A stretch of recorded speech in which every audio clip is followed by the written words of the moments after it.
부동산은 아파트 가격만 바라보는 게 아니라 이걸 봐야죠. 안녕하세요. 재테크 읽어주는 파일럿입니다. 제가 어제 후배랑 통화를 했거든요. 그 후배가 이런 얘기를 하더라고요. 선배, 제가 집을 사려고 하는데 이 집 가격이 어떤 것 같아요? 하고 물어보더라고요. 그래서 제가 그러면 지금 집을 살 시기냐? 하고 물어보니까 글쎄요. 사야 되지 않아요? 아니면 기다려야 돼요? 이렇게 얘기를 하더라고요. 이건 내가 시장 전체 흐름을 보지 않고 아파트 가격만 보고 있다는 겁니다. 그냥 가격만 봤을 때는 항상 비싸요. 10년 전에 서울 아파트가 6억, 7억 했을 때도 비쌌고요. 지금 한 10억, 11억 해도 비쌉니다. 부동산은 싼 적이 한 번도 없었어요. 그러면 우리는 무엇을 보고 판단해야 되느냐? 전체적인 시장을 봐야 됩니다. 지금 전 세계적으로 부동산을 사도 될 시기인지 아니면 나의 재정 상태가 집을 사도 될 시기인지 그런 부분들을 좀 체크를 해야 된다는 거죠. 전 세계적인 흐름은 제가 한 가지만 보면 된다 그랬죠. 바로 금리입니다. 금리가 정말 중요한데 많은 분들은 금리를 좀 소홀히 하는 것 같아요. 그냥 기준금리 그냥 몇 프로야, 대출금리 몇 프로야 이것만 생각하는데 그 금리 하나로 전 세계의 역사의 흥망성쇠가 다 담겨 있거든요. 그러면 우리가 금리를 잘 알고 있으면 부동산 투자하는데 큰 힘이 되겠죠. 그래서 오늘은 그 부분에 대해서 한번 간단하게 알아보도록 하겠습니다. 화면을 보면서 얘기를 나눠볼게요. 아파트 폭등은 부의 환상이다. 제가 이렇게 좀 이름을 지어봤는데 그 이유가 모두가 가난한 시대가 되었습니다. 아파트 가격이 올랐으니까 부자가 많이 생겼을 것 같잖아요.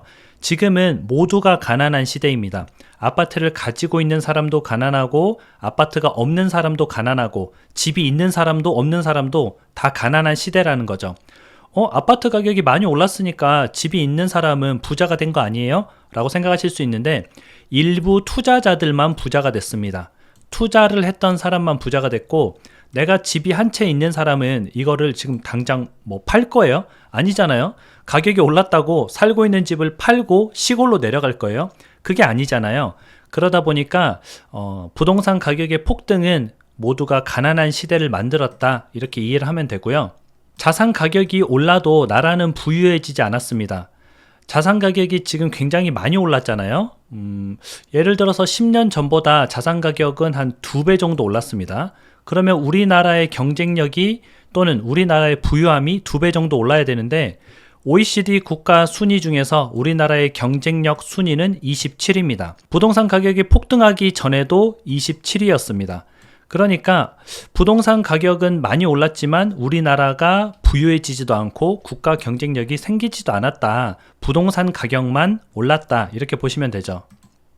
부동산 가격이 오르다 보니까 비싼 자산을 사기 위해서 경제는 더욱 경색이 되죠. 돈이 돌지 않는다는 거예요. 우리나라 사람들은 기본적으로 내 집 마련 한 채는 해야지 하는 마음이 다른 어느 나라 국가보다도 강합니다. 우리 집에 대한 욕심이 엄청 강하죠. 그러다 보니까 집을 사야 된다는 생각이 강하게 박혀 있고 집을 사야 되니까 내가 돈을 더 쓰지 않아야 되는 거죠. 또는 자산 가격이 비싼데 이걸 억지로 산 사람들은 대출을 갚기 위해서 허리띠를 졸라매야 되니까 돈이 돌지 않는 겁니다. 그래서 무작정 부동산 가격만 올라가는 게 좋은 현상은 아니고요. 이 모든 부의 환상은 어디에서 시작됐느냐? 미국의 기준금리가 시초입니다. 미국이 기준금리를 내리기 시작하니까 우리나라도 금리를 낮추기 시작하고 미국에 제로금리 시대가 왔죠. 금리가 0%대인 제로금리 시대가 오다 보니까 사람들이 돈을 은행에 넣어둘 필요가 없는 거예요. 그래서 어디에 둔다? 자산에 투자했던 거죠. 증시나 부동산이나 금이나 비트코인이나 이런 자산에 투자를 했던 겁니다. 그러다 보니까 자연스레 자산의 가격은 올라가게 됐고요. 지금은 반대로 미국이 고금리를 유지하고 있죠. 그러다 보니까 자산의 가격이 떨어지고 있습니다. 역사적으로도 보면은 미국의 기준금리가 많은 걸 결정했어요.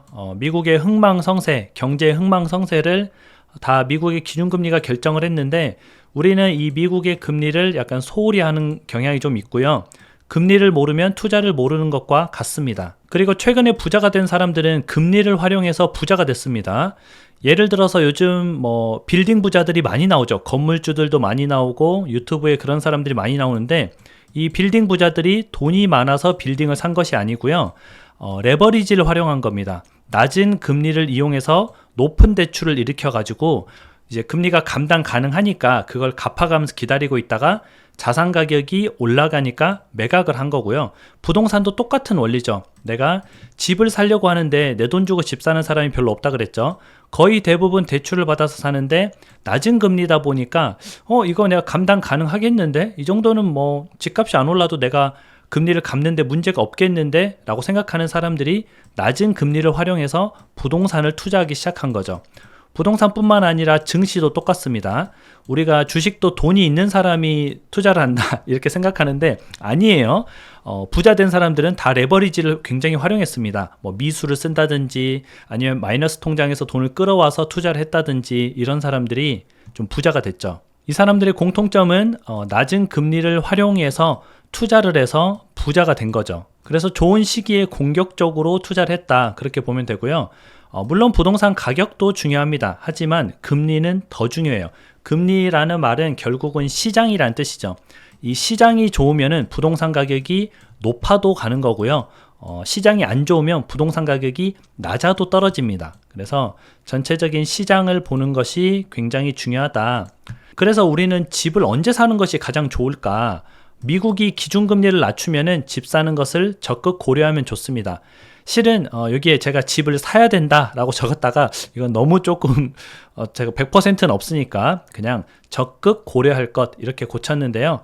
미국이 지금은 이제 고금리를 유지하고 있죠. 금리를 이렇게 높였는데 한 번 더 높일 것이다. 그리고 높은 금리를 당분간은 유지할 것이다. 이렇게 얘기를 했지만 언젠가는 금리가 낮아지는 시기가 오죠. 그러면 낮아지기 시작할 때부터 사든지 아니면 낮아졌을 때 사든지 이런 시기에는 좀 우리가 적극적으로 집 사는 것을 고려를 해봐야 됩니다. 결국은 이제 부동산은 실행에 옮기는 사람이 부자가 되고요.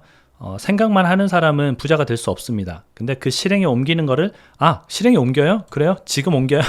해서 지금 고금리인데 지금 옮기는 거는 좋지 않겠죠. 왜냐하면 집값이 안 올라가면은 내가 고금리를 계속 부담하기가 좀 버겁기 때문에 이런 시기 말고 좋은 시기에 실행에 옮기는 게 좋습니다. 그리고 이제 미국 같은 경우는 2008년부터 2018년까지 10년 동안 주담대가 9조 달러가 일어났거든요. 엄청나게 이제 주택시장에 붐이 불었다는 뜻이죠. 주택 가격이 계속 올랐습니다. 이건 미국 연준이 약간 바라는 바였는데요. 그래서 미국의 부동산 시장을 일으킴으로써 경제를 일으키겠다 이런 취지였는데 이걸 보고 우리가 알 수 있는 게 결국 미국도 주택 가격이 올라가기를 바라구나. 근데 미국이 바라는 것은 폭등한다 이런 개념이 아니라 서서히 자산 가격, 주택 가격이나 또는 증시 또는 약간의 다른 자산들 이 가격이 이렇게 서서히 올라가면서 성장하는 것을 바랍니다.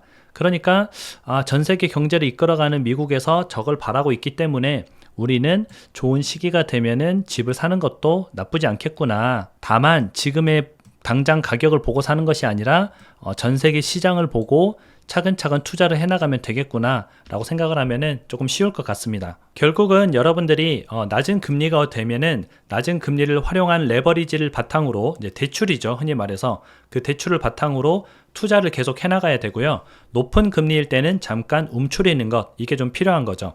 낮은 금리일 때도 대출을 받을 때 한 가지 팁을 드리자면은 내가 벌어들이는 소득의 최고 50%는 넘지 않아야 됩니다. 최근에는 본인 월급의 절반가량 또는 절반 이상을 대출금을 갚는 데 쓰는 사람들이 많은데 이건 좀 무리했다는 뜻이죠. 무리했으면 길게 끌고 갈 수가 없습니다. 여러분이 부동산이나 주식 이런 곳에서 이기려면은 장기전을 잘해야 되고요. 장기전을 잘하려면은 나에게 부담이 크지 않아야 됩니다. 물론 우리가 다 강남 아파트 사고 싶죠. 근데 강남 아파트를 사면은 부담이 크잖아요. 그러면 내 수준에는 어디가 맞는 것인가? 나는 그냥 강서구도 좋아. 강서구가 내 수준에 딱 맞고 부담이 없어. 또는 어떤 사람들은 나는 서울은 조금 부담스럽고 수도권의 어디 신도시 정도는 내가 부담스럽지 않아. 이러면 그게 여러분들한테 맞는 곳입니다. 모두가 다 강남 아파트를 살 필요가 없고요. 모두가 다 서울 집을 살 필요는 없습니다. 각자 자기 재정 상태에 맞는 곳을 찾아서 투자를 하는 거고 전체적인 시황이 좋아지면은 적극적으로 투자를 하는 것을 고려해 봐야 된다. 오늘 영상을 조금 오해할까봐 좀 걱정이 되기도 하는데요. 여러분들 지금 당장 빚내서 집 사라 이게 아니에요. 언젠가는 다시 저금리 시기가 올 거고 금리가 떨어지는 시기가 올 거고 이 시기에는 우리가 적극적으로 투자를 해나가야 다른 사람들처럼 우리도 부를 일궈갈 수 있다. 그런 부분을 결론이라고 생각하면 좋을 것 같습니다. 그럼 여러분들 오늘 하루도 행복한 하루 보내세요. 다음에 다시 만나요.